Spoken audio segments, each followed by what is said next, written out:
Good evening, everybody. I wanted to give you an update on the current situation around the debt ceiling. I just got a call about a half hour ago from Speaker Boehner, who indicated that he was going to be walking away from the negotiations that we've been engaged in here at the White House for a big deficit reduction and debt reduction package. And I thought it would be useful for me to just give you some insight into where we were and why I think that we should have moved forward with a big deal. Essentially, what we had offered Speaker Boehner was over $1 trillion in cuts to discretionary spending, both domestic and defense. We then offered an additional $650 billion in cuts to entitlement programs, Medicare, Medicaid, Social Security.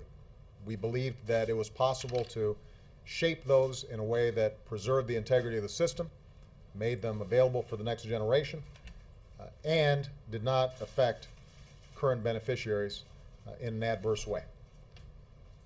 In addition, what we sought was revenues that were actually less than what the Gang of Six signed off on. So you had a bipartisan group of senators, including Republicans who are in leadership in the Senate, calling for what effectively was about $2 trillion above the Republican baseline that they've been working off of. What we said was give us $1.2 trillion in additional revenues, which could be accomplished without hiking tax rates, but could simply be accomplished by eliminating loopholes, eliminating some deductions, and engaging in a tax reform process that could have lowered rates generally while broadening the base.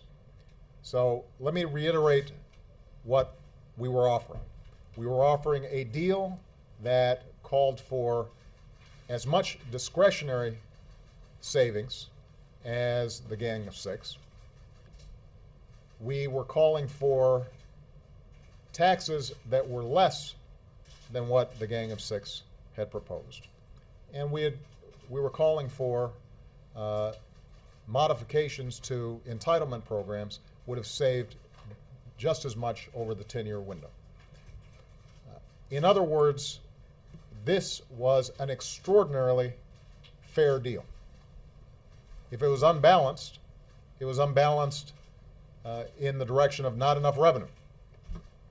But in the interest of being serious about deficit reduction, I was willing to take a lot of heat from my party, and I spoke to Democratic leaders yesterday, and although they didn't sign off on a plan, they were willing to engage in serious negotiations, despite a lot of heat from a lot of interest groups around the country, in order to make sure that we actually dealt with this problem. It is hard to understand why Speaker Boehner would walk away from this kind of deal, and frankly, if you look at the commentary out there, there are a lot of Republicans that are puzzled as to why it couldn't get done. In fact, there are a lot of Republican voters out there who are puzzled as to why it couldn't get done. Because the fact of the matter is, the vast majority of the American people believe we should have a balanced approach. Now, if you do not have any revenues, as the most recent Republican plan that's been put forward both in the House and the Senate proposed, if you have no revenues at all, what that means is more of a burden on seniors, more drastic cuts to education, more drastic cuts to research, a bigger burden on services that are going to middle-class families all across the country. And it essentially asks nothing of corporate jet owners, it asks nothing of oil and gas companies, it asks nothing from folks like me who've done extremely well and can afford to do a little bit more. In other words, if you don't have revenues, the entire thing ends up being tilted on the backs of the poor and middle-class families. And the majority of Americans don't agree on that approach. So here's what we're going to do. We have now run out of time. I told Speaker Boehner, I've told Democratic leader Nancy Pelosi, I've told Harry Reid, and have told Mitch McConnell I want them here at 11 o'clock tomorrow. We have run out of time, and they are going to have to explain to me how it is that we are going to avoid default. And they can come up with any plans that they want and bring them up here, and we will work on them. The only bottom line that I have is that we have to extend this debt ceiling through the next election into 2013. And the reason for it is we've now seen how difficult it is to get any kind of deal done. The economy is already weakened, and the notion that 5 or 6 or 8 months from now we'll be in a better position to try to solve this problem makes no sense. In addition, if we can't come up with a serious plan for actual deficit and debt reduction, and all we're doing is extending the debt ceiling for another 6, 7, 8 months, then the probabilities of downgrading U.S. credit are increased, and that will be an additional cloud over the economy and make it more difficult for us and more difficult for businesses to create jobs that the American people so desperately need. So they will come down here at 11 o'clock tomorrow. I expect them to have an answer in terms of how they intend to get this thing done over the course of the next week. The American people expect action. I continue to believe that a package that is balanced and actually has serious debt and deficit reduction is the right way to go. And the American people, I think, are fed up with political posturing and an inability for politicians to take responsible action as opposed to dodge their responsibilities. All right, with that, I'm going to take some questions. Ben. Thank you, Mr. President. You said you want the leaders back here at 11 to give you an answer about the path forward. What is your answer about the path forward? Which path do you prefer, given what's just happened? And also, sir, quickly, what does it say about your relationship with Speaker Boehner? Well, with respect to my relationship with Speaker Boehner, we've always had a cordial relationship. We had very intense negotiations. I'm going to have my team brief you exactly on how these negotiations proceeded. Up until sometime early today, when I couldn't get a phone call returned, my expectation was that Speaker Boehner was going to be willing to go to his caucus and ask them to do the tough thing but the right thing. I think it has proven difficult for Speaker Boehner to do that. I've been left at the altar now a couple of times. And I think that one of the questions that the Republican Party is going to have to ask itself is, can they say yes to anything? Can they say yes to anything? I mean, keep in mind, it's the Republican Party that has said that the single most important thing facing our country is deficits and debts. We've now put forward a package that would significantly cut deficits and debt. It would be the biggest debt reduction package that we've seen in a very long time. And it's accomplished without raising individual tax rates. It's accomplished in a way that's compatible with the no tax pledge that a whole bunch of these folks signed on to, because we were mindful that they had boxed themselves in. And we tried to find a way for them to generate revenues in a way that did not put them in a bad spot. And so the question is, what can you say yes to? Now, if their only answer is what they've presented, which is a package that would effectively require massive cuts to Social Security, to Medicare, to domestic spending, with no revenues whatsoever, not asking anything from the wealthiest in this country or corporations that have been making record profits, if that's their only answer, then it's going to be pretty difficult for us to figure out where to go. Because the fact of the matter is, that's what the American people are looking for, is some compromise, some willingness to put partisanship aside, some willingness to ignore talk radio or ignore activists in our respective bases and do the right thing. And to their credit, Nancy Pelosi, Harry Reid, the Democratic leadership, they sure did not like the plan that we were proposing to Boehner. But they were at least willing to engage in a conversation because they understood how important it is for us to actually solve this problem.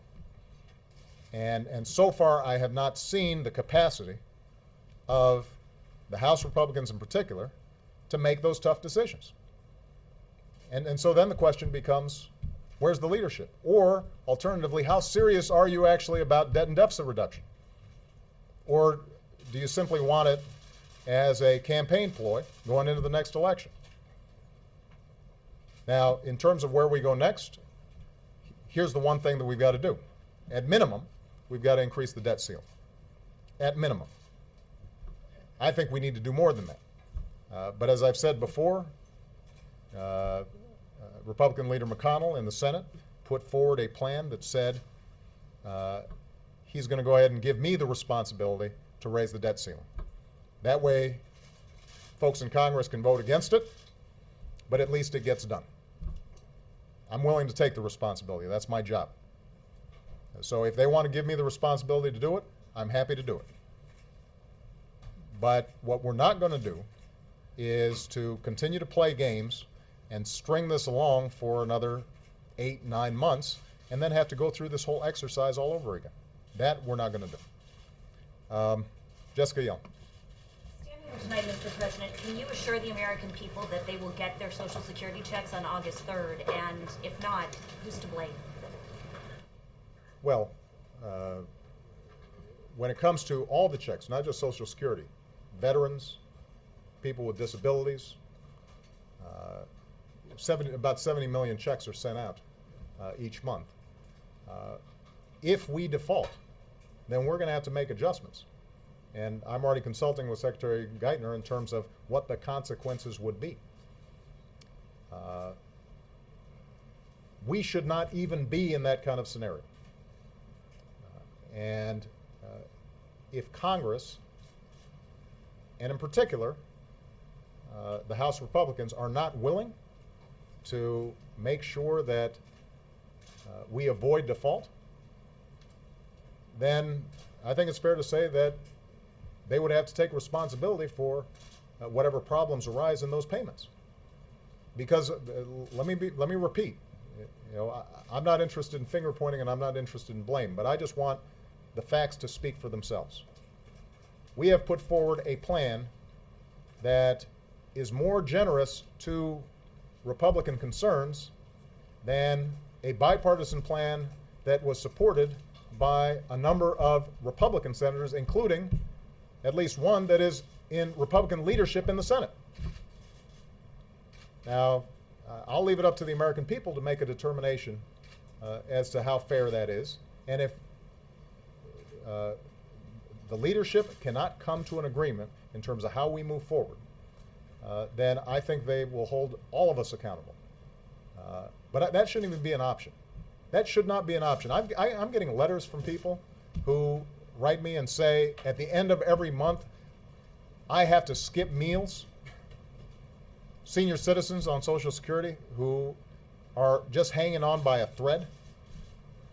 Folks on, who have severe disabilities, who are desperate every single month to try to figure out how they're going to make ends meet. But it's not just those folks. You've got business contractors who are providing services to the federal government, who have to wonder, are they going to be able to get paid? And what does that do in terms of their payrolls? You've got just a huge number of people who, in one way or another, interact with the federal government. And even if you don't, even if you're not a recipient of Social Security, even if you don't get veterans benefits or disabilities, imagine what that does to the economy when suddenly 70 million checks are put at risk. I mean, if you're a business out there, that is not going to be good for economic growth. And that's the number one concern of the American people. So we've got to get it done. It is not an option not to do it. Your degree of confidence? I am confident simply because I cannot believe that Congress would end up being that irresponsible that they would not send a package that avoids a self-inflicted wound to the economy at a time when things are so difficult. Scott Horsley. Mr. President, can you explain why you were offering a deal that was more generous than the Gang of Six, which you seem to be embracing on Tuesday with your review? Because what had become apparent was that Speaker Boehner had some difficulty in his caucus. There are a group of his caucus that actually think default would be okay and have said that they would not vote for increasing the debt ceiling under any circumstances. And so I understand how they get themselves stirred up and the sharp ideological lines that they've drawn. And ultimately, my responsibility is to make sure that we avoid extraordinary difficulties to American people and American businesses. And so, unfortunately, when you're in these negotiations, you don't get 100% of what you want. You may not even get 60 or 70% of what you want. But I was willing to try to persuade Democratic leadership as well as Democratic members of Congress that even a deal that is not as balanced as I think it should be is better than no deal at all. And I was willing to persuade Democrats that getting a handle on debt and deficit reduction is important to Democrats just as much as it's important to Republicans. And frankly, a lot of Democrats are persuaded by that.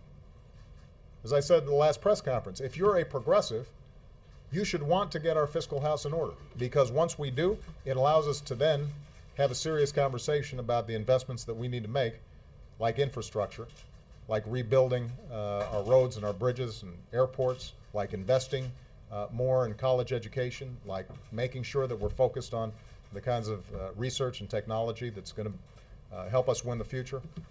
It's a lot easier to do that when we've got our fiscal house in order.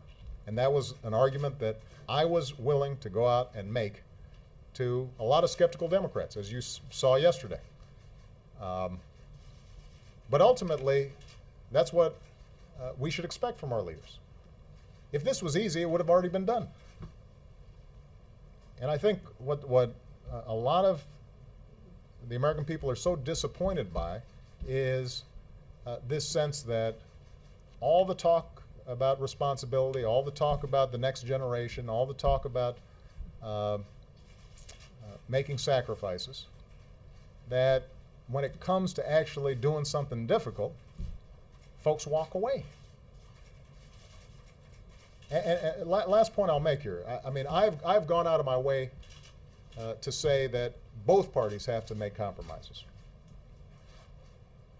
And I think this whole episode has indicated the degree to which at least a Democratic president has been willing to make some tough compromises. So when you guys go out there and write your stories, this is not a situation where somehow this was the usual food fight between Democrats and Republicans. A lot of Democrats stepped up in ways that were not advantageous politically. So we've shown ourselves willing to do the tough stuff on an issue that Republicans ran on. Nora. Mr. President, there seems to be an extraordinary breakdown of trust involved here. And I wonder if you could address what we're hearing from Republicans, which is that there was a framework and a deal that was agreed with your chief of staff, with the Treasury Secretary, about a certain number of revenues, that the Republicans had agreed to that. And then after you brought that to your party and the discussion with that, the goal line was moved. Is this an example of where the goal line has moved and that that's What has led to this breakdown in trust? Norm, what I'll do is we'll do a TikTok. We'll go through all the paper. We'll walk you through this process. You know, what this came down to was that there doesn't seem to be a capacity for them to say yes. Now, what is absolutely true is we wanted more revenue than they had initially offered. But as you'll see, the spending cuts that we were prepared to engage in were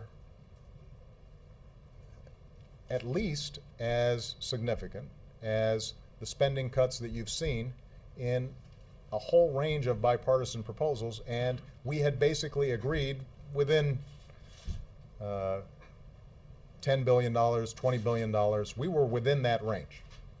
So that wasn't the reason this thing broke down.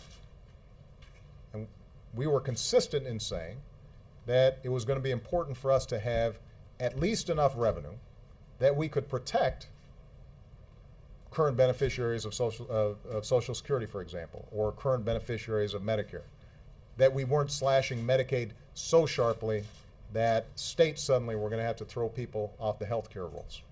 And we were consistent in that. So I want to be clear. I'm not suggesting that we had an agreement that was signed, sealed, and delivered. The parties were still apart as recently as yesterday. But when you look at the overall package, there's no changing of the goalposts here.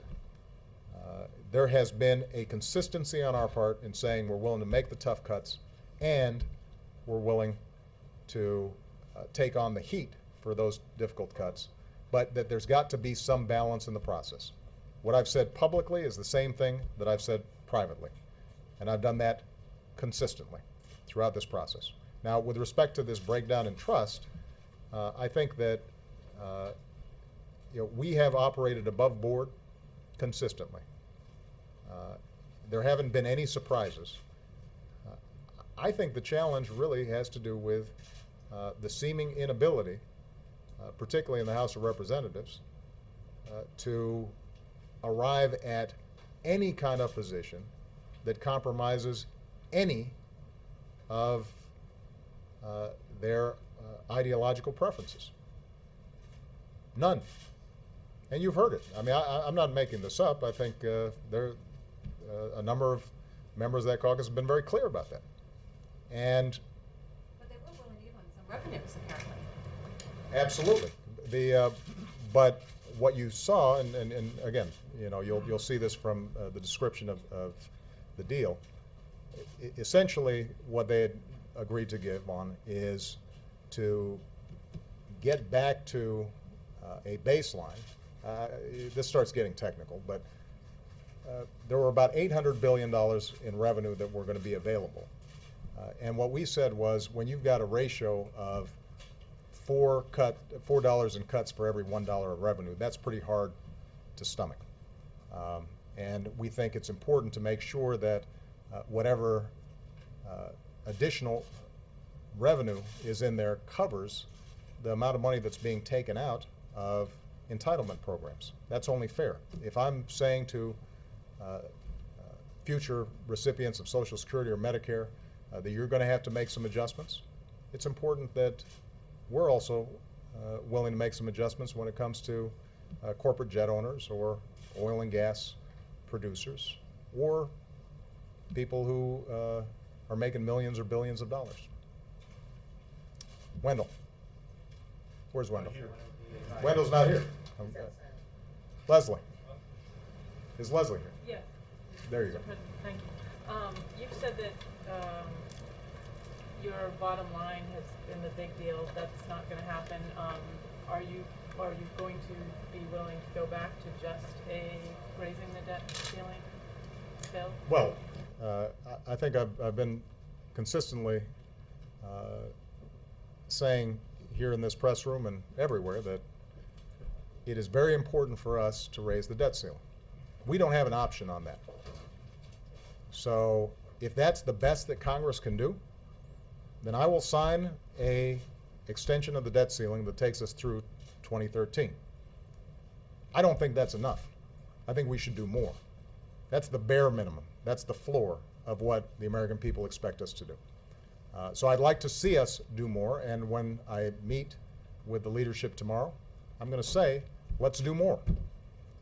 But if they tell me that's the best they can do, then I will sign an extension that goes to 2013, and I will make the case to the American people that we've got to continue going out there and solving this problem.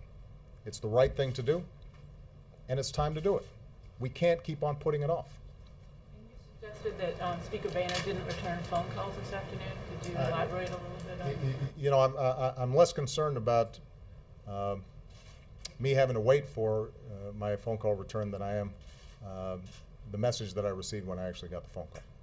I'm going to make this last question. Go ahead. Yeah, the markets are closed right now, obviously. Yeah. What assurances can you give people on Wall Street? Are you going to be reaching out to some people on Wall Street so that when Monday comes, we don't see a reaction to the news that's developing right now?